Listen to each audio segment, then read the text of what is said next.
ang Pilipino, papasukin po natin lahat yan.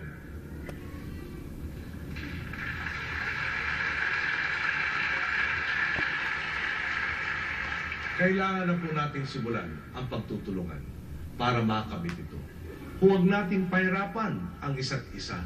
Parating na po ang panahon na hindi na natin kailangan mamili sa pagitan ng seguridad ng ating mamamayan o sa kinabukasan ng inyong mga anak. Oras na maipatupad ang public-private partnerships na ito, mapopondohan ang mga serbisyong panlipunan alinsunod sa ating plataforma. Makakapondo na po para maipatupad ang mga plano natin sa edukasyon. Mapapalawak natin ang basic education cycle mula sa napakaikling 10 taon tungo sa global standard na 12 taon. Madadagdagan na natin ang mga classroom.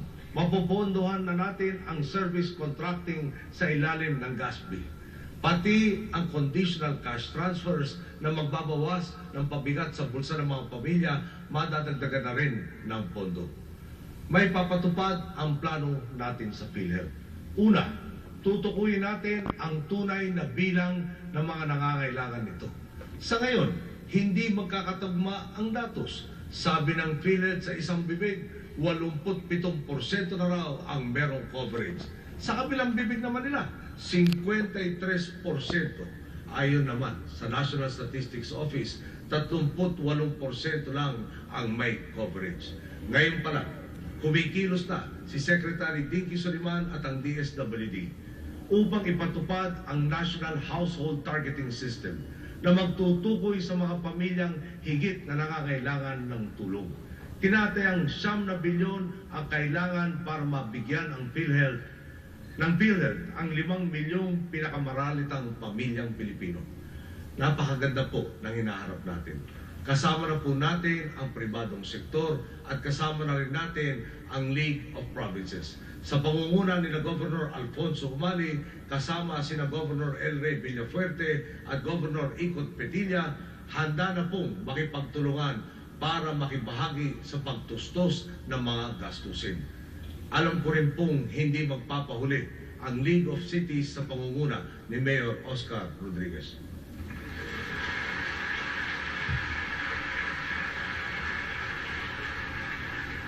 Kung ang mga gobyernong lokal ay nakikiramay na sa ating mga inaadikain, ang Kongreso namang pinanggalingan ko, siguro naman maasahan ko din.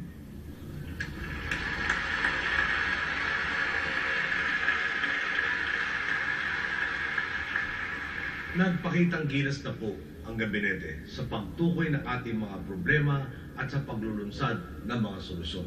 Sa loob lamang ng 3 linggo. Nang bagyo pong basyang ang sabi sa atin ng mga may prangkisa sa kuryente, 4 na araw na walang kuryente. Dahil sa mabilis na pagkilos ni Secretary Rene Almendras at ng Department of Energy, naibalik ang kuryente sa halos lahat sa loob lamang ng 24 oras.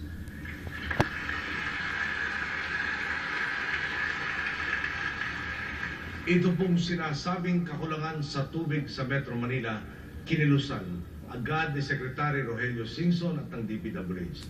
Hindi na siya naghintay ng utos, kaya nabawasan ang perwisyo. Nakita na rin natin ang gilas ng mga hinirang nating makatulong sa gabinete. Makatwira naman po sigurong umasa na hindi na sila padadaanin sa butas ng karayom para makumpirma ng Commission on Appointments.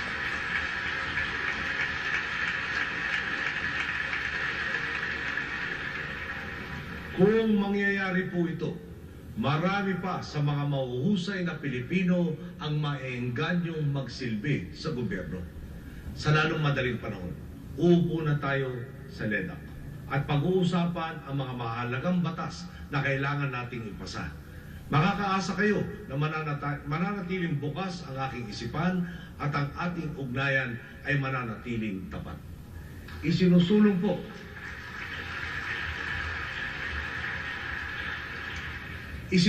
po natin ang Fiscal Responsibility Bill kung saan hindi tayo magpapasa ng batas na mangangailangan ng pondo kung hindi pa natukoy ang panggagalingan nito.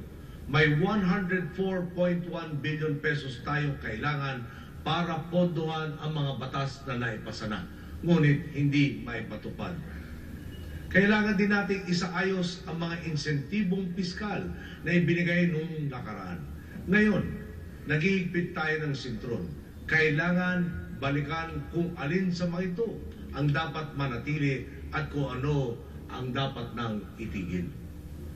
Huwag po tayong pumayag na magkaroon ng isa pang NBN-CTE. Sa lokal man o dayuhan, manggagaling ang pondo, dapat duman ito sa tamang proseso. Hinihingi ko po ang tulong ninyo upang amyendahan ang ating procurement law. Ayon po sa saligang batas, tungkulin ng Estado ang siguruhin walang lamangan sa merkado. Bawal ang monopolya, bawal ang mga kartel na sasakal sa kompetisyon. Kailangan po natin ng isang antitrust law na magbibigay buhay sa mga prinsipyong ito. Ito ang magbibigay ng pagkakataon sa mga small at medium-scale enterprises na makilahok at tumulong sa paglugo ng ating ekonomiya.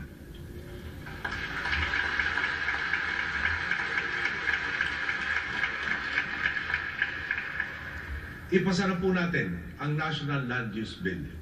Una rin pong naging batas ng Commonwealth ang National Defense Act na ipinasa noong pang 1935. Kailangan ng palitan ito ng batas na tutugon sa pangangailangan ng pambansang seguridad sa kasalukuyan. Nakikiusap po akong isulong ang Whistleblowers Bill upang patuloy ng iwaksi ang kultura ng takot at pananahimik.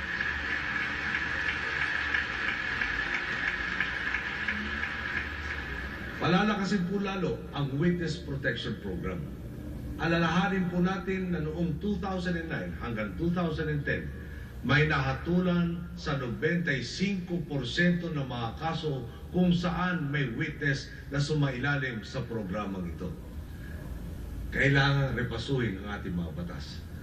Nananawagan po akong umpisahan na ang rekodifikasyon ng ating mga batas upang siguruhin magkakatugma sila at hindi salub-salungat. Ito pong mga batas na ito, ang batayan ng kaayusan, ngunit ang pundasyon ng lahat ng ginagawa natin ay ang prinsipyong wala tayong mararating kung walang kapayapaan at katahimikan. Dalawa ang hinaharap nating suliranin sa usapin ng kapayapaan. Ang sitwasyon sa Mindanao at ang patuloy na pag-aaklas ng CPP, NPA, NDF.